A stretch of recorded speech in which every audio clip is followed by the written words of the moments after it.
Hey guys, Michael from Copper vs Glass, and in today's video we are checking out the Easy Slide Privacy Tempered Glass Screen Protector from Ringke. This is going to be for the iPhone 16 Pro, and in today's video we're going to be doing an unboxing and a full installation live on video so you can see just how quick it is. And a massive thank you to Ringke for sending this over for the purpose of review. Of course it will be linked in the description down below, so let's take a look.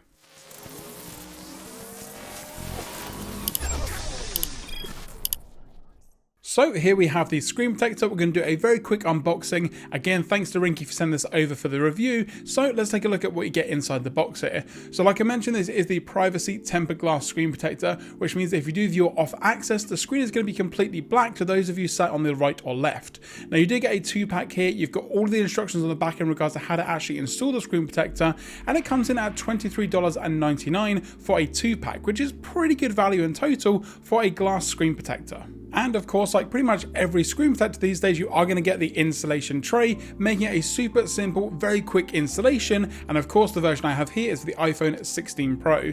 It is available for other devices. You can also get one that is just a plain tempered glass without the privacy.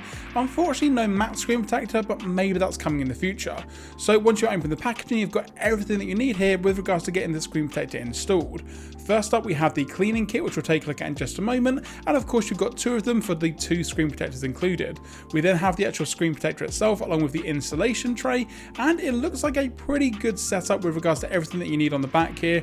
This back section for some reason does feel a little bit loose maybe. It's not maybe the most kind of premium feeling tray screen protector installation kit that I've seen, but hopefully it's going to do the job no problem at all. And then of course we then have the second screen protector because like I mentioned, you have a 2-pack here, so if you don't get the first one just right, you've got a second try, but I'm hoping the installation process is super simple and easy to do. Now the key to any good installation is going to be the prep side of things, so let's see what we have here in the cleaning kit. I'm pretty sure I know what we're going to be getting here. I'm hoping it's just going to be the standard affair.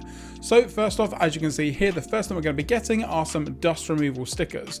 Now, if you get a good clean on the screen itself, these aren't maybe necessary, and I'll do it in the best environment that you can do to kind of reduce the dust landing on the screen. You then also get a squeegee card here. This doesn't necessarily feel as rigid as some of the other ones that I've used, so we'll see how that gets on later in the video. Of course, then we are going to have a microfiber cloth as well, and the cool thing about this is it's actually labeled as a cleaning cloth. You know, you already knew that, I guess, but it's nice to see the attention to detail here. And then the last thing that we have is probably the most important part of it, and that is the wet wipe itself, which is the first thing that you need to do with regards to make sure you've got all of the smudges and dirt off of the screen. So, I guess let's get to the installation. Now the first thing that I would recommend doing with any device, regardless of the manufacturer, is turning off the device for the installation. You don't want to be getting any notifications, buzzers, or being distracted when you're trying to get that perfect installation on the actual screen itself here. So I'm just going to have a very quick check over the actual installation tray, make sure we've got everything that we need here as well to get everything all updated. So for some reason this top section here just keeps falling out. So the way that the screen protector installation tray works is you have these 2 notches at the top, and you basically have to make sure that the screen protector is attached to them because that gives you that perfect alignment. But for some reason on this one, it doesn't seem to be lining up very well. I'm not sure if you can see at the top here, there's a tiny bit of a tear. I'm hoping that doesn't affect the installation. Let me just have a quick check. No, I think we should be fine. I think we should be good. As long as the actual tray itself fits nicely over the phone and you get a nice seal on that, I'm hoping it won't make too much difference. But obviously the whole point of this section here is to remove any leftover dust or sort of dirt that you may have on your screen. So it's kind of important that it works and does the job that it needs to, but hopefully that won't be a problem. So of course, the first thing that we need to do is get the wet wipe side of things. And I would always recommend installing a screen protector pretty much as soon as you get the device. The screen is going to be in the best condition for the adhesion side of things. No dirt, no grime, no fingerprints whatsoever. But if you have been using it for a couple of weeks or even a little bit longer, then as long as you get a good clean on it, you're all set and ready to go. And then once you've got to every part of the screen, and as you can see here, the screen itself does get pretty wet, but that's why the cleaning cloth side of things comes into it. And if you've done a good enough job with regards to the cleaning side of things, you shouldn't really have to use those dust removal stickers. And again, the key part here is the timing side of things. Once you've cleaned the screen, you want to get straight to installing the screen protector. It's no point cleaning it, leaving it a couple of minutes for dust and grime and things to kind of go back on the screen. You want to do it as soon as you are done. And as you can see here, this is pretty much perfect when it comes to the overall screen side of things. So just making a little bit of space and getting rid of some of the things here. All it says you have to do is just put the tray over the top and then press and slide once you've actually pulled out the bottom section.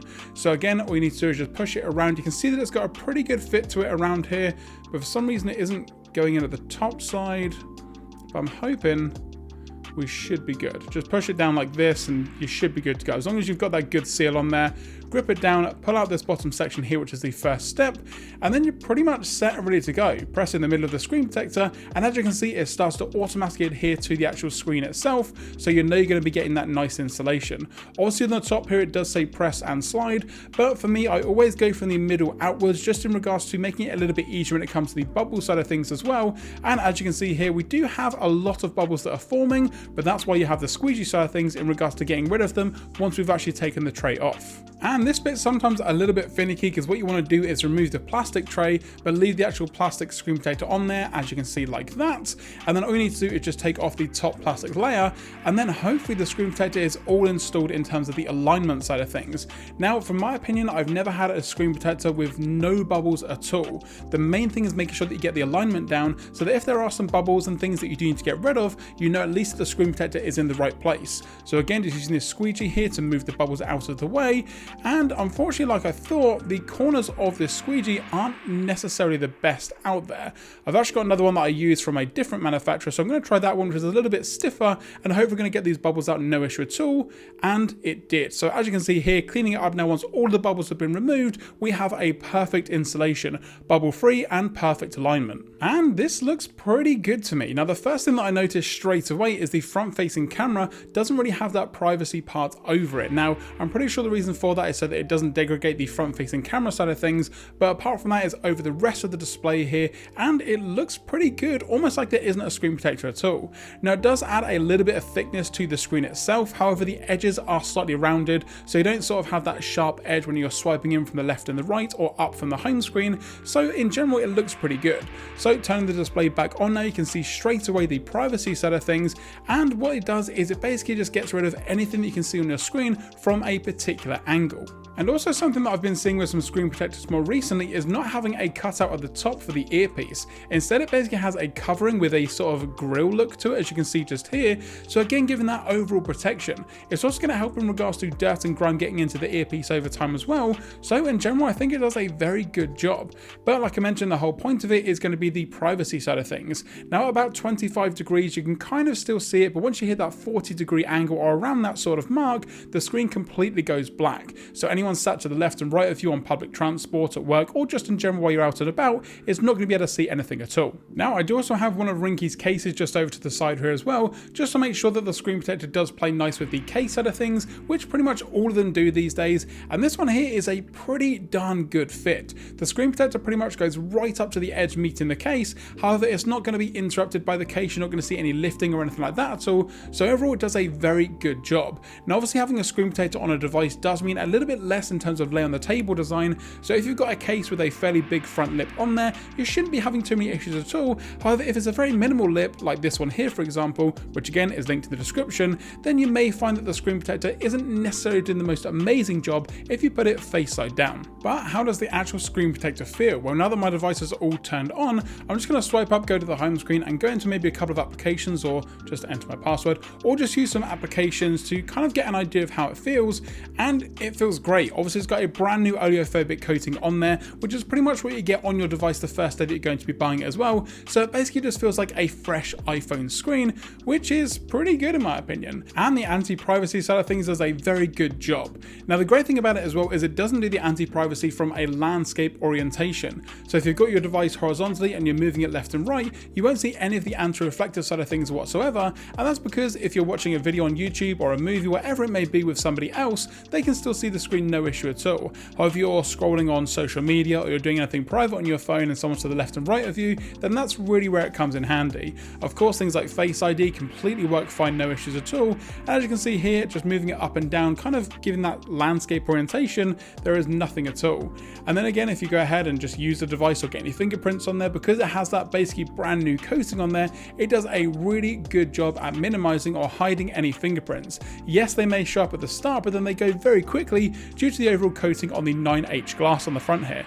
But in general, I think the privacy screen protector here from Ringke is a great option if you're the kind of person that maybe doesn't want anyone knowing exactly what you're doing on your device at any one time. And that's going to do it, guys, on the Easy Slide Privacy Tempered Glass Screen Protector from Ringke. Now, like I mentioned at the start of this video, will be linked in the description down below, along with the non-privacy version as well, if that's something that you're into. If you guys did enjoy this video, be sure to give it a thumbs up down below. And if you've got any questions or comments about the iPhone 16 or any other accessories that you want me to have a look at here on the channel, let me know in the comments section down below. If you're not already subscribed, now's a great time to do so. And once you've hit that subscribe button, don't forget to turn on notifications so you're notified anytime I post a video here on the channel. I'm Michael from Copper vs Glass. Thanks very much for watching, and I will catch you guys in the next video.